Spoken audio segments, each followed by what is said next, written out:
Hello, and welcome to Roseplay Presents episode 78.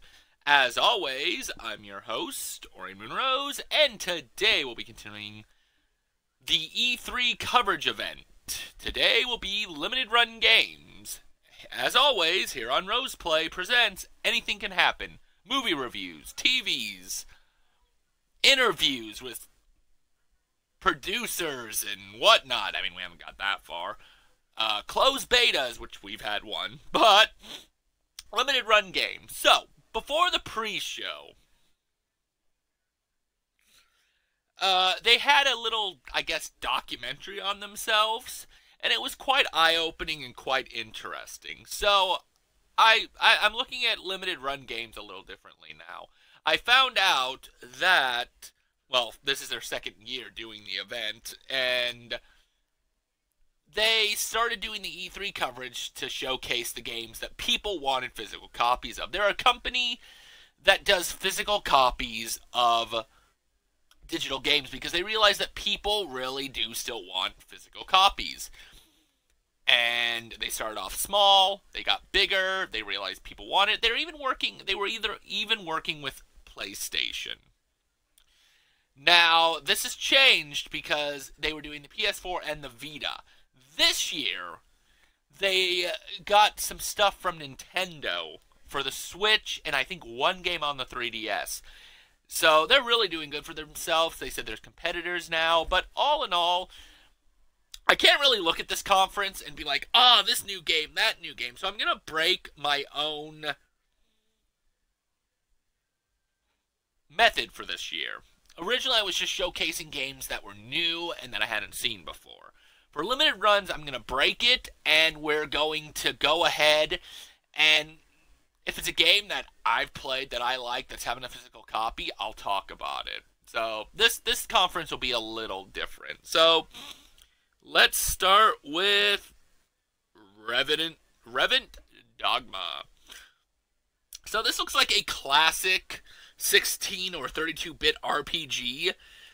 There wasn't really much information that was given into it, other than that it's a limited release on the Vita, which is their last batch because PlayStation is stopping everything physical disc or physical copy, which is why they partnered with Nintendo this year. But most of these trailers were only 10 to 15 seconds long, and that is a downside to this conference. But I guess since the games have been out for a while, most of them, you don't really need long trailers. For me, I haven't seen a lot of these, so would have been a little bit more helpful. But the first one I saw was Revenant Dogma. Like I said, it looks like a classic 16-bit or 32-bit RPG. It just looked interesting from what little they showed. There isn't much on it, but it's getting a physical release. Next up was Super Meat Boy. It's Super Meat Boy. It's a fun game. It's hard to do for a lot of people, and Gerard, the completionist, did complete it, and I think he is good friends with the creators of it, but it is getting a physical release on the Vita. So for a Vita collector, this is a fine collection. That's also the same that can be said for Metal Slug 3. Again, another great game, another great series that's getting a physical release for the last batch of Vita games. Alright, so Super Meat Boy, for those of you who may not know, is kind of like a platformer, but a really interesting one. It's like timed and whatnot. You're basically meat and you're going over lasers and saws.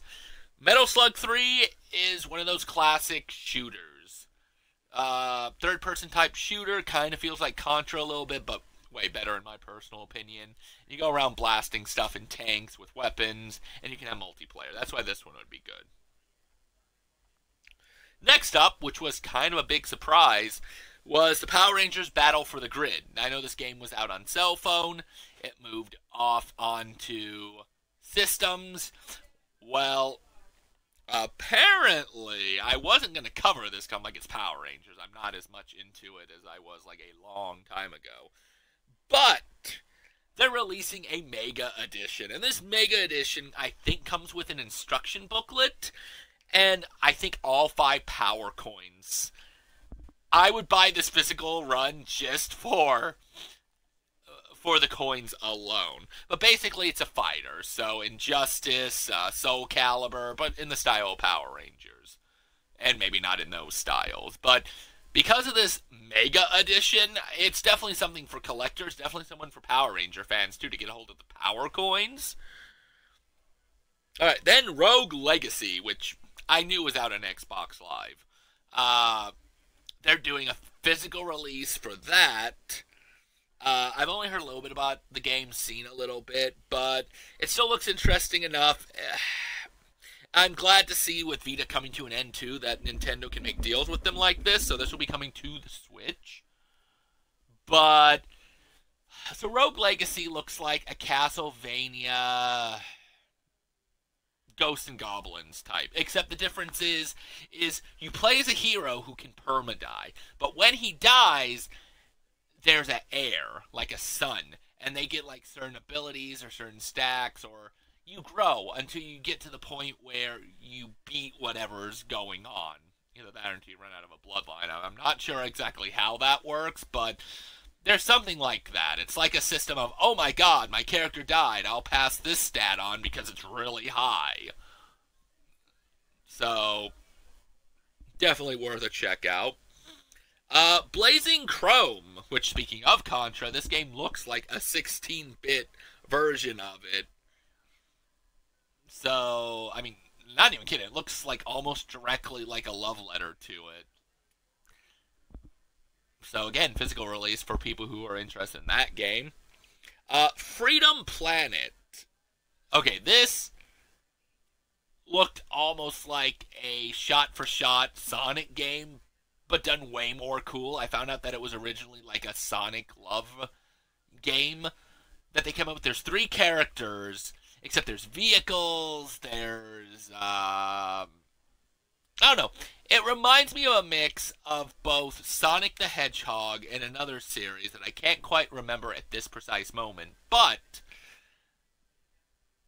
this game looks fun. It reminds me of the old classic Sonic, so this is one definitely want to look into.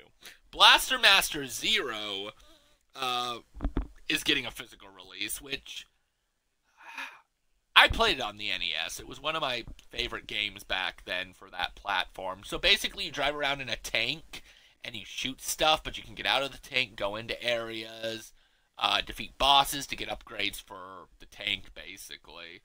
But it looks like they've added a few, like a new character, some more DLC to come. I'm guessing that's going to be physically put on the disc, so this is probably going to be pushed back a bit. But if you're a fan of Blaster Master, again, physical release. I mean, that's pretty much all the stuff. If you're fans of it, if you've seen it, because these games have been out for a while. And apparently they must have figured, hey, there's a fan base here, so let's go ahead and do it. There's a TUI collection.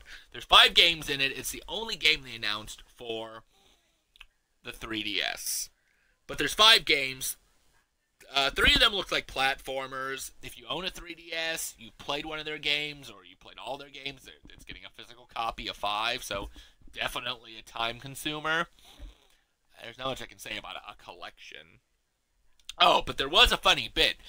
So when they announced that they're working with Nintendo, the guy actually transformed into a Switch. He's like, let's see what cartridges that I'll put in me.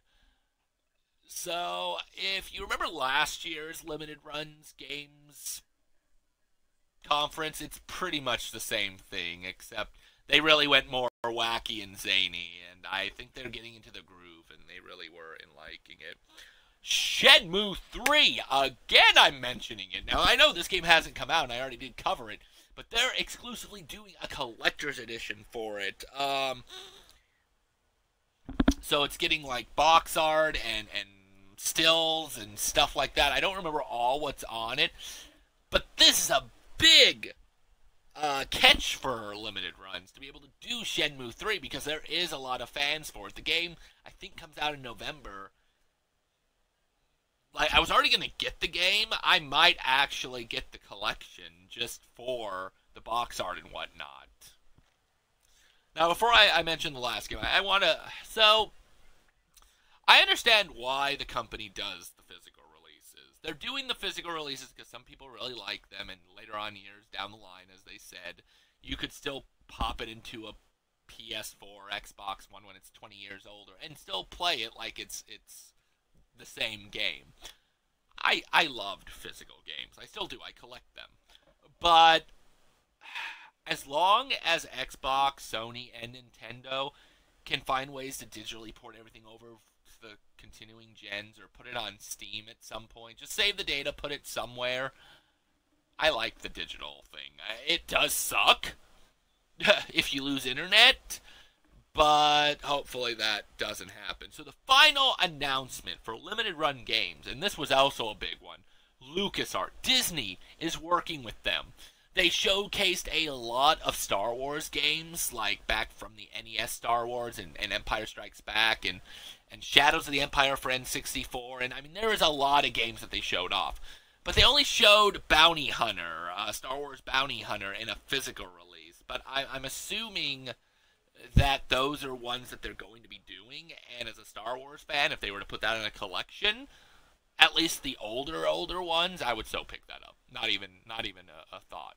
I would pick up the Empire and Star Wars for NES, the SNES version, whatever they did. If they put more of it into a collection, I wouldn't mind getting a hold of the old game again. And that was basically the conference. Not really any new games unless you count Shenmue 3, which I guess some people might. So, as a conference, knowing what I know about them now, and the fact that, as cheesy as it is, it's still better than, oh crap. It's still better than, where did it go? Give me a moment. I completely forgot the name of the conference.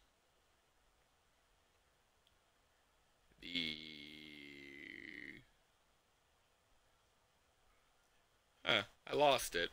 Devolver Digital. Like I said, I love their storyline, but after learning what I've learned about them, I'd give them a 5.5. My favorite game had to have been Shenmue 3. Because of the... No, you know what? Shenmue 3 was already done before. I am happy. I am going to say the Power Rangers. The Battle for the Grid. If only for the fact of the power coins, and I used to be a big fan of Power Rangers. So, the worst one...